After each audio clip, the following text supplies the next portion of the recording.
Yeah, already got deported. So it ain't no need in crying about that. Now it's about what am I gonna do to rectify the situation? Right.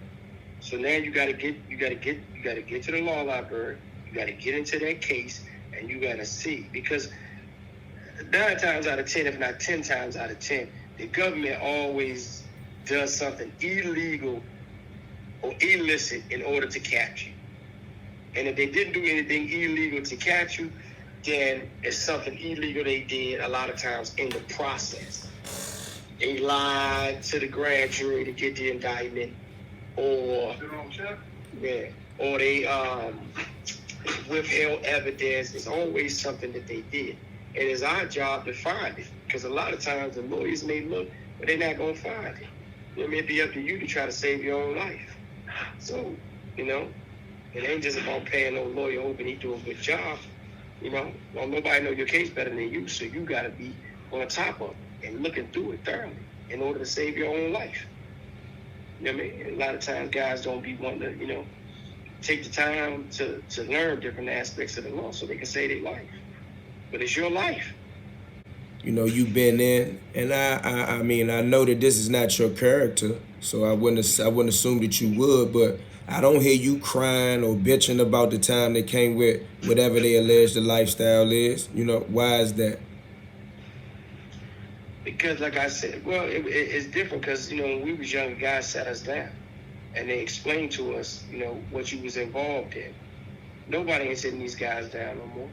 So they just getting involved however they getting involved. You know what I mean? You couldn't just, when we were younger, just sell drugs because you just decided you was going to sell drugs. Because somebody see you out there had somebody or something, and they say, youngster, come here for a minute. They say, where you get that from? Who gave you that? You know what I mean? And they gonna go right to that person. Look here, man. No. Don't give him nothing. Shorty ain't nothing. That they see you just around all the time, and they kind of see that you could be potentially built for that. They still gonna test you out to see if you actually built for that. You understand? Mm-hmm. Because and when I was younger, I used to be thinking like, damn, these dudes, they older than us. They keep, fucking with us, picking on us, but they ain't picking on you. They trying to see really who built for this lifestyle or who really not built for this lifestyle. We still around the way. We still got love for him. We still ain't gonna let nobody bother him, but he not built for this lifestyle.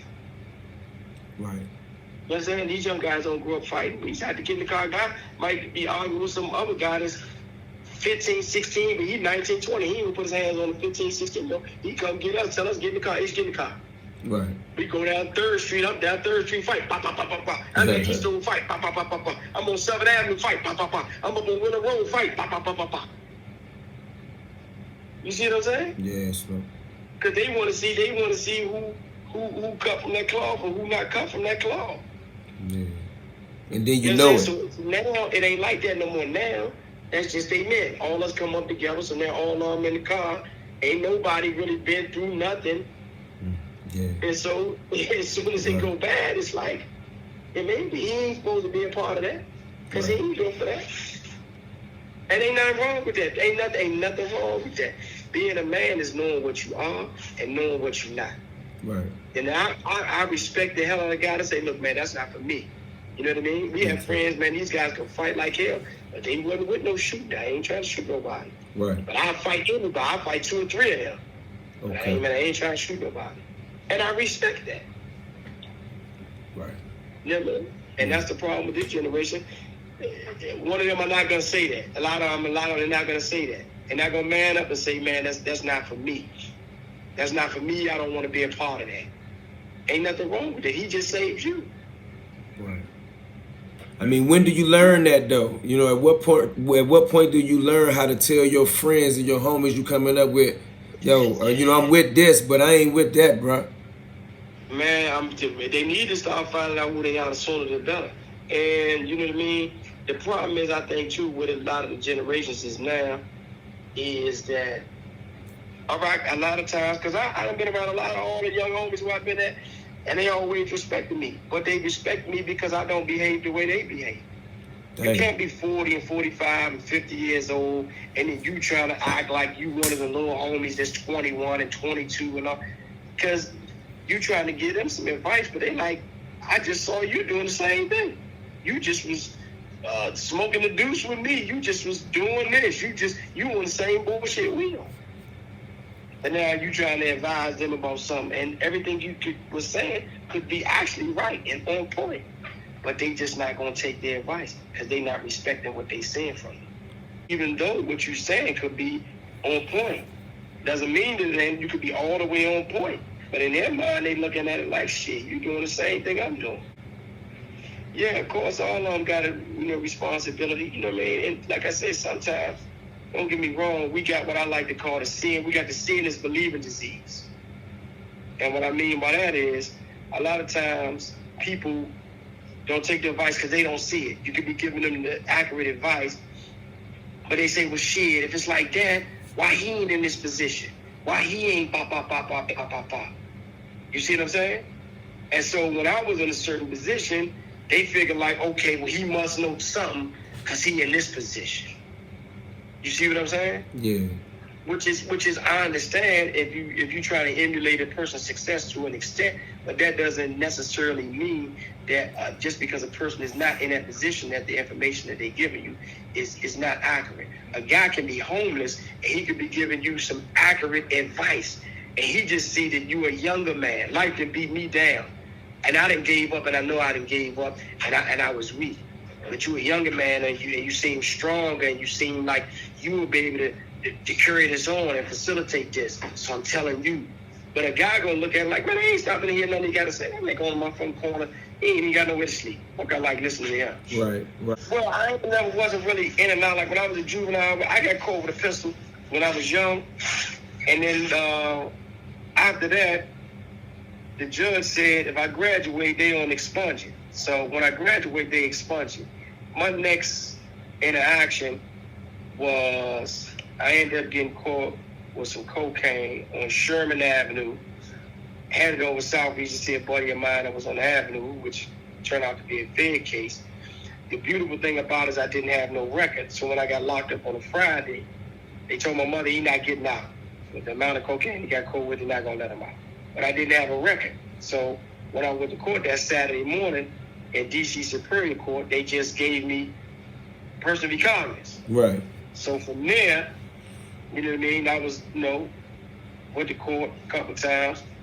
I saw this situation. Well, actually, I went on a run. I didn't go on a run to try to not go to jail. I went on a run because in 1995, he was supposed to change the crack law from 100 to 1 to whatever they was going to attempt to change it to. I remember. And so I was calling myself trying to stay out the way long enough for the crack law to get changed in November. And it didn't get changed in November, and it created a lot of riots all throughout the federal system. So I still was on the run, and when I eventually got caught, it was in January of 1997. So I knew I really had no win in the situation or whatever, so I ended up taking a plea. Right. I had to take a plea. And when you took a plea back then, all these guys guilty, they say you down low, they say you down Aquan. And a lot of good guys in the block with me at that time too. You know what I mean? It was a different time then. So Okay. you was, you know what I'm saying? It was me, Block from Rap Paradise was in there. Yeah, shout out to Block. Yeah. Was in Punkin. Me and Punkin grew up together from that 4th Street. Kevin Gray was in the block with me. My man Stepdog, Stephon Mason. We had a lot of good guys. There was a lot of guys. Kent Robinson, you know what I mean? It was a lot of good guys that was in the block with me. And after that, I went down Lorton, Aquan, and then they put me in the block. Fat Ruffin was in the block with me. Steve Williams from R Street.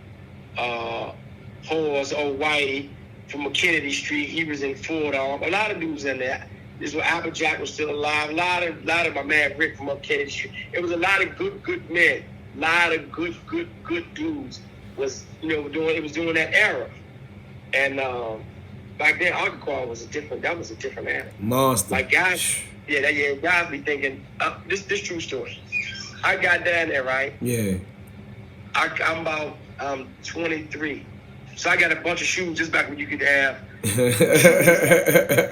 So I got a bunch of shoes with me. I got on this necklace. The necklace is a gold medallion. It's like solid. It's heavy. Right. And it's got a lot written on it in Arabic. Right. So we in R&D. So me and another guy, he around my age too. We got a bunch of tennis shoes from up the chair, all these different Nikes, everything. So the dude in R&D said, youngster, you wanna send that chain home? I said, I send the chain home for what? He said, man, the chain might be more problems than it's worth. I said, shit, we just gonna have some problems there. So he said, yeah, that's what the last young guy said. He said, and they hit him over the head. It was something, and they took the chain anyway when he was in the shower. I said, well, good looking. Thanks for the advice. I had my knife in the shower. Right? So we get in there, boom, we go into the block. I go into, they had 8 Dome. So I goes in 8 Dome, it's kind of like an intake block. My man York is in there, my man Romulus. That's Stephon Marbury cousin. Yeah. So my man York is in there, and little Tonio is in there, Tony Lewis, little nephew. So, they see, what's up, bitch? We talking, we kicking it. So little Tonio give me a knife, a street knife. One of the joints they had for the madness, I do. Click open joints, right? Yeah. So when they sleep, it's early in the morning. They wake up, and so York see me. He said, man, we gonna have to kill a nigga over that chain.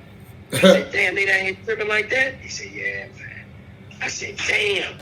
So while we in there, some guys, just like you wear the little skull caps on your head, some guys run in there because guys is watching to see who knows who. So when you coming in there and you knew, they trying to see who greeting who.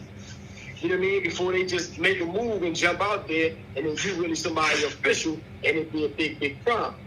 So I guess the other guy who had the little shoes, a lot of people ain't really coming to him. So people, guys, they run in there, they got the things pulled down on their face with the little holes cut out, and the eyes like a real robbery on the street. Yeah. They pull the knives out, they take all the shorty shoes, they take everything, right? So I'm like, damn. So we just sitting there watching, they run back out, boom, they run back out the door. So I get on the phone, and I called my mother. She said, oh, you made it, Dad? I said, yeah, Dad. She said, why is it, Dad, niggas? I heard a lot of stories. I said, oh, mine ain't that bad. It's cool. I know a lot of people. I said, everybody that ain't chilling, blah, blah, blah. There's moms, well, moms are worried, right? Yeah, so I said, yeah. She said, we can come down today, me and Reese. I said, yeah, y'all come down here. You know what I mean? She said, oh, we gonna come down. I said, all right, well, I'm gonna go ahead. They gonna call lunch in a minute. Then y'all can come down and visit. So I hangs up the phone. They call for lunch. Boom. When they call for lunch, we leave out. As soon as we leave out the dorm, it's a big ass puddle of blood and a big ass 2x4 that somebody left right there. They got about blood on like the first 5 or 6 inches at the top of the 2x4 stick. Dang. So the guy done warned me about my chain. The guy tried to potentially rob you for the chain. Right. The other young guy that got robbed for all his shoes, and somebody got their head split open. And I done been out here for 5 hours. Been out here for 5 hours. And Lorton was a different animal. Dudes be talking about, yeah, the homies going hard and fast. Yeah, that's I didn't hear that name going hard. Yeah, all right. This was a different animal right here. Yeah. It was a different animal right here. So I was just on, like, I didn't think I was about to say, shit, I'm just gonna be on, first dude jump out there. Right. That was my mentality because that's what it'll do to you. Yeah. Yeah, that's when after I saw that, I was just like, get the knife everywhere, just, you know what I mean? Yeah. I figured, and I ain't even staying down there. People ask me, Dad, what's wrong with Sean? He on the nut. Right. You know what I mean? And I just, seeing was adapting to the environment. I'm like, damn, they tripping. And don't get me wrong, back then, you had guys who was acting like they was killers of DC jail, like they was running the block, and who could get on the phone and who couldn't get on the phone. And then they would call them and tell them they had to go down Occoquan, down Lorton. And these dudes are trying to do everything in their power not to get on that bus. Yeah. Calling the lieutenant to talk to the lieutenant. Yeah, not to get on that bus to go down Lorton. I'm telling you, it was 1,800 and some change in Occoquan. You got 5 different prisons. Houston one, you sent it to Occoquan, the hill, which was Big Lord, and behind the wall. You had 1,800 plus people there at Occoquan, and you did not even have one single person down there that had told on somebody. Not one single person. Yeah, real shit. And people don't understand it, because you got to understand, Lorton was DC's version of a state jail. So now, how these guys getting away? He told them his man from around wherever. Where you gonna do the time at? Okay, you told on the murder, they give you 10 to 30, but they give them 35 to life, right? So you gotta see the parole board in 10 years. Where you gonna do that 10 years at? Ain't no going to getting on the bus, no plane, going no thing. You gonna go there alone. Right. So where you gonna do the time at? So in that aspect, Lorton was also good, because guys didn't have no out. Right. They didn't have no out. They didn't have nowhere to go. You can't stay at the jail to do it. Stay on PC and do where you gonna do the time at? So some of these guys back then, they might have wanted the 10. Yeah. But tell them go where? Shit, you get the time, you going there Lorton. You ain't gonna be able to be there and then people know you done told on your back. That's not gonna happen. Right. They ain't even gotta know your man, or know your case, or be from your neighborhood. Right. Different time, man. Different time.